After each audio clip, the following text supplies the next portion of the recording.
Et notre invité ce matin est Bernard Devalois. Bonjour. Bonjour.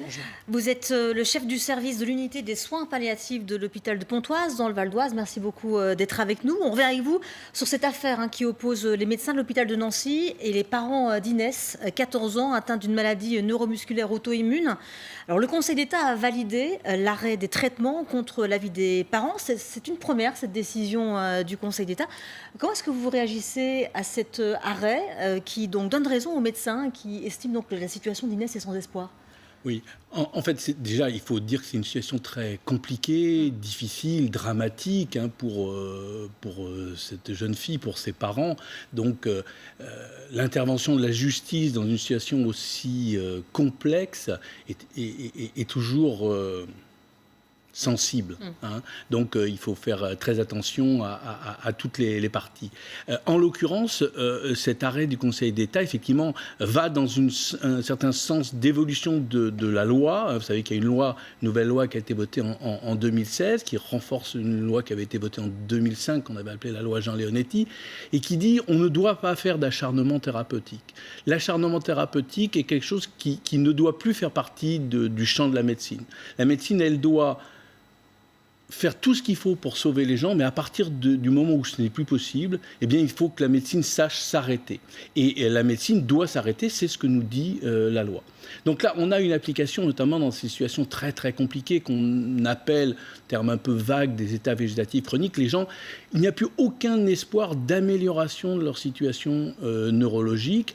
S'ils sont dans cet état, c'est qu'ils ont été réanimés. Moi, je suis anesthésiste réanimateur de formation. C'est important de pouvoir réanimer des gens, mais il y a un moment, malheureusement, la médecine n'a pas réussi à sauver. Et donc, on a des gens qui sont maintenus dans cet état très, très complexe. Il n'y a plus aucune vie relationnelle. Et là, il faut savoir s'arrêter. Est-ce que cet arrêt va changer des choses dans votre quotidien, va peser dans vos décisions ?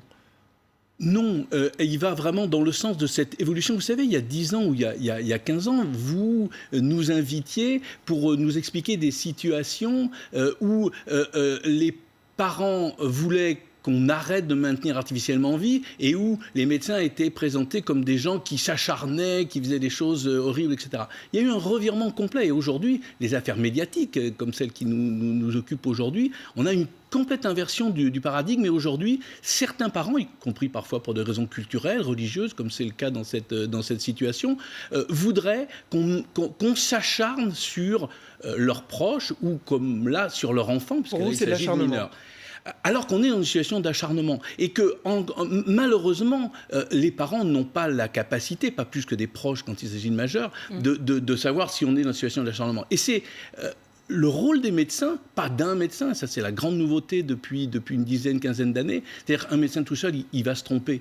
Là, on a ce qu'on appelle une décision collégiale, c'est-à-dire qu'on a un groupe non seulement de médecins, mais d'infirmières, de psychologues, d'aides-soignantes, etc., de plein de professionnels de santé qui disent non, il n'y a aucun espoir pour cette jeune fille comme pour beaucoup d'autres malheureusement.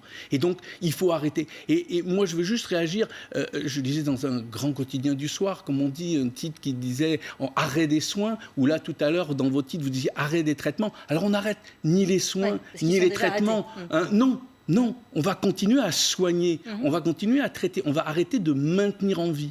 Donc on arrête les traitements de maintien artificiel en vie. Si on prend l'exemple de cette jeune fille, eh bien, aujourd'hui, s'il n'y avait pas eu les progrès de la médecine, elle serait morte depuis longtemps. Et elle n'est vivante que... au départ, au bénéfice du doute, comme on dit, c'est-à-dire que la réanimation a essayé de lui donner toutes ses chances, et aujourd'hui, elle est maintenue dans une situation terrifiante, on pourrait dire au maléfice du doute. Mais dernière question, rapidement, est-ce que vous êtes suffisamment formés, vous les médecins, pour faire face à ce genre de situation, pour que les parents se résignent finalement, pour que les parents arrivent à faire leur deuil? Vous avez raison, c'est tout le problème. Et quand une affaire se termine devant la justice, c'est que quelque part, quelque chose n'a pas bien fonctionné.